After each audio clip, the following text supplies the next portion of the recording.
Hello everyone, today we'll talk about how to fix or how to solve your problem that you have on Facebook Lite.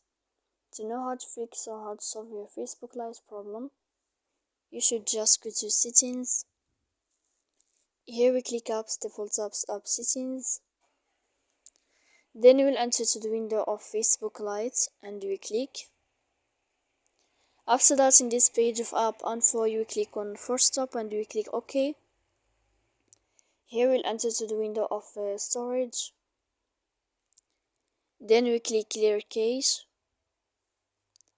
And in the end you can turn off your Wi-Fi.